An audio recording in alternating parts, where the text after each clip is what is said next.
Hello അസ്സലാമു അലൈക്കും. അച്ചൂസ് ടൈമിൻ്റെ പുതിയൊരു വീഡിയോയിലേക്ക് എല്ലാവർക്കും സ്വാഗതം. ഇന്ന് നമ്മൾ വീക്കെൻഡിലെ ഒരു ഔട്ടിങ്ങിൻ്റെ വീഡിയോ ആണ് കാണിക്കുന്നത്. ഖത്തറിലുള്ള പേൾ ഖത്തറിലൊന്ന് പോയതായിരുന്നു. അപ്പോൾ അവിടുത്തെ വിശേഷങ്ങൾ എന്തൊക്കെയാണെന്ന് ഒന്ന് കാണിച്ചു തരാം.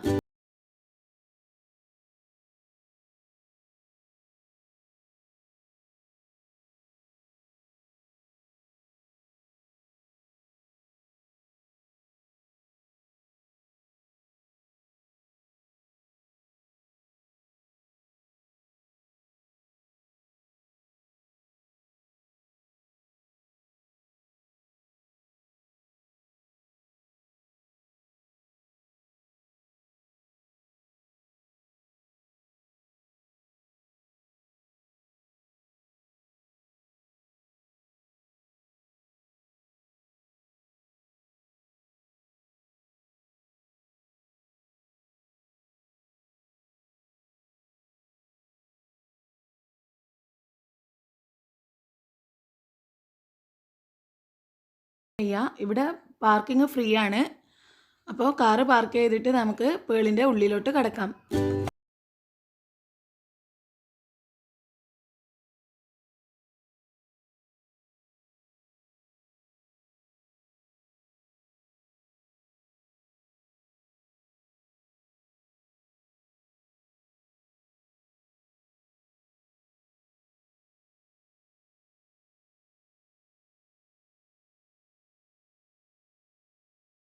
പ്ലേസുകളിൽ പ്രധാനപ്പെട്ട ഒരു സ്ഥലമാണ് പേൾ ഖത്തർ.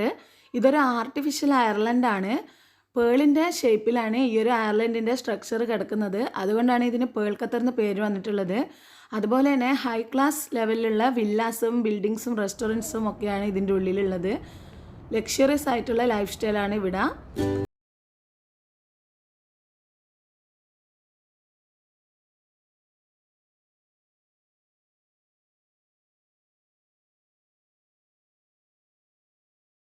അതുപോലെ തന്നെ ഒരു മെയിൻ അട്രാക്ഷനായിട്ട് കാണുന്നതാണ് ഈ ഒരു പ്രൈവറ്റ് ബോട്ടുകൾ. ഒരുപാട് പ്രൈവറ്റ് ബോട്ട്സ് ഉണ്ട് ഇവിടെ. നീറ്റ് ആൻഡ് ക്ലീൻ ആയിട്ടുള്ള ബീച്ചും പ്ലേ ഗ്രൗണ്ടും ഒക്കെ ഉണ്ട് ഇവിടെ. നല്ല നീറ്റായിട്ടുള്ള സ്ഥലമാണിത്. ഇതിൻ്റെ ഒരുപാട് ഭാഗങ്ങളുണ്ട്. ഞങ്ങളതിൻ്റെ ഒരു ചെറിയൊരു സൈഡിൽ മാത്രമേ വന്നിട്ടുള്ളൂ. മുഴുവൻ സ്ഥലവും കാണിക്കുന്നില്ല. ഞങ്ങൾ ഈവനിങ്ങിൽ 4 മണിക്കാണ് ഇവിടെ വന്നിട്ടുള്ളത്. പകൽ കാണുന്നതിലും ഭംഗി രാത്രി കാണാനാണ് ഇവിടെ. ഒരുപാട് ലൈറ്റ്സും കാര്യങ്ങളൊക്കെ ആയിട്ട് നല്ല ഭംഗിയാണ്.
ഞങ്ങൾ വീഡിയോ എടുത്തിട്ട് ഇങ്ങനെ നടന്നു പോകുമ്പോൾ ജസ്റ്റ് ഒരു ഷോപ്പ് കണ്ടിട്ട് കയറിയതാണ്.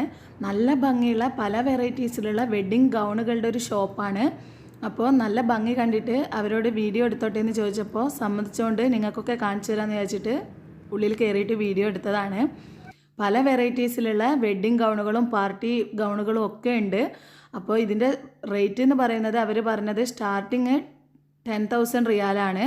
അപ്പോൾ 10,000 റിയാലിൻ്റെ മുകളിലുള്ളതാണ് ഓരോ ഗൗണിൻ്റെയും റേറ്റ്. അപ്പോൾ അത് നാട്ടിലത്തത് 2 ലക്ഷം 2.5 ലക്ഷത്തിൻ്റെ മേലെയാവും.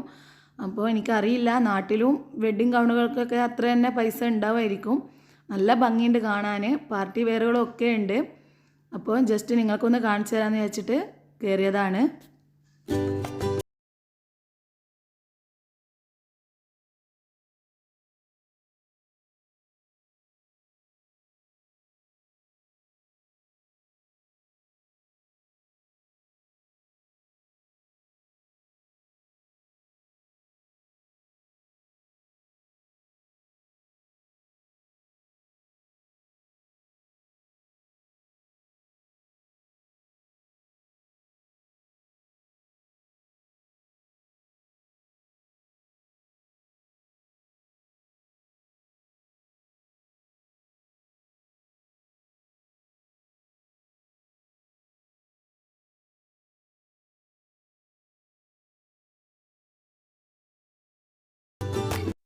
കുട്ടികൾ നല്ല ഭംഗിയുള്ള ഗൗണുകൾ കണ്ടതുകൊണ്ട് ടച്ച് ചെയ്യുകയും കളിക്കുകയൊക്കെ ചെയ്തതുകൊണ്ട് ഞങ്ങൾ പെട്ടെന്ന് ഇങ്ങ് ഇറങ്ങി. ഡീറ്റെയിൽ ആയിട്ട് ഓരോ ഗൗണും എടുത്ത് കാണിക്കാൻ ഞങ്ങൾക്ക് കഴിഞ്ഞില്ല. അപ്പോൾ അവർക്കൊരു ബുദ്ധിമുട്ടാകണ്ടെന്ന് കരുതിയിട്ട് ഞങ്ങൾ ജസ്റ്റ് ഒന്ന് വീഡിയോ എടുത്തിട്ട് പെട്ടെന്ന് ഇങ്ങ് ഇറങ്ങി.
അപ്പോൾ ഇതാണ് നമ്മളെ പേൾക്കത്തറിലുള്ള നൈറ്റ് വ്യൂ എന്ന് പറയുന്നത്. മുഴുവൻ ലൈറ്റ്സൊക്കെ ആയിട്ട് നല്ല ഭംഗിയാണ് കാണാൻ. പകൽ വരുന്നതിലും കൂടുതൽ ആളുകൾ ഈ ഒരു പേൾക്കത്തറിൽ വരാൻ രാത്രിയാണ്. കാണാൻ നല്ല ഭംഗിയായതുകൊണ്ട് തന്നെ. അതുപോലെ പേൾക്കത്തർ എന്ന് മാത്രമല്ല, ഖത്തറിൽ എനിക്ക് തോന്നുന്നത് ബീച്ചും ഫാമും ഒക്കെ ഒഴികെ ബാക്കി ഭൂരിഭാഗം സ്ഥലങ്ങൾ രാത്രിയാണ് കാണാൻ നല്ല ഭംഗി. അതുപോലെ തന്നെ രാത്രിയാണ് കൂടുതൽ ആളുകളും പുറത്തൊക്കെ പോകുന്നതും എന്ന് തോന്നുന്നു. അപ്പോൾ ഇതാണ് നമ്മുടെ പേൾക്കത്തറിലുള്ള നൈറ്റ് വ്യൂ എന്ന് പറയുന്നത്. ബോട്ടുകളും കൂടുതൽ സജീവമായിട്ടുണ്ടാകുന്നത് രാത്രിയാണ്. ഇനിയും കുറേ ഭാഗങ്ങൾ കൂടി കാണാനുണ്ട് ഈ ഒരു അയർലൻഡിൻ്റെ. ഞങ്ങളിപ്പോൾ അതിൻ്റെ ഒരു സൈഡിൽ മാത്രം വന്നിട്ട് വീഡിയോ എടുത്തിട്ടുള്ളൂ. ഞങ്ങൾക്ക് വേറെ ഒരു സ്ഥലത്ത് പോകേണ്ടത് കൊണ്ട് പെട്ടെന്ന് തിരിച്ചു പോന്നു. ഇൻഷാ അല്ലാഹ് വേറൊരു ദിവസം നമുക്ക് പേൾക്കത്തറിൻ്റെ മുഴുവൻ ഭാഗങ്ങളും വീഡിയോ എടുത്തിട്ട് നിങ്ങൾക്ക് കാണിച്ചു തരാം ഇൻഷാ അല്ലാഹ്. അപ്പോൾ ഈ ഒരു കുഞ്ഞു വ്ളോഗ് ഇഷ്ടമായിട്ടുണ്ട് എന്നുണ്ടെങ്കിൽ, വ്ളോഗെന്നൊന്നും പറയാനില്ല, ഞങ്ങളുടെ ഒരു സന്തോഷത്തിന് പുറത്ത് പോയപ്പോൾ ജസ്റ്റ് നിങ്ങൾക്കും കൂടി കാണാമല്ലോ എന്ന് കരുതിയിട്ടെടുത്ത ഒരു കുഞ്ഞു വീഡിയോ ആണിത്. അപ്പോൾ ഈ ഒരു വീഡിയോ ഇഷ്ടമായിട്ടുണ്ട് എന്നുണ്ടെങ്കിൽ ലൈക്ക് ചെയ്യാനും ഷെയർ ചെയ്യാനും മറക്കരുത്. അതുപോലെ തന്നെ ആദ്യമായിട്ടാണ് എൻ്റെ വീഡിയോ കാണുന്നതെങ്കിൽ സബ്സ്ക്രൈബ് ചെയ്യാത്തവരാണെങ്കിൽ സബ്സ്ക്രൈബ് ചെയ്യുക. പുതിയ വീഡിയോസിൻ്റെ നോട്ടിഫിക്കേഷൻ കിട്ടാൻ വേണ്ടിയിട്ട് തൊട്ടടുത്തുള്ള ബെല്ലൈക്കൺ ഒന്ന് ഓളെന്ന് പ്രസ് ചെയ്ത് കൊടുക്കുക. പുതിയൊരു വീഡിയോ വ്ളോഗോ ആയിട്ട് വരുന്നത് വരെ എല്ലാവർക്കും അസ്സലാമു അലൈക്കും.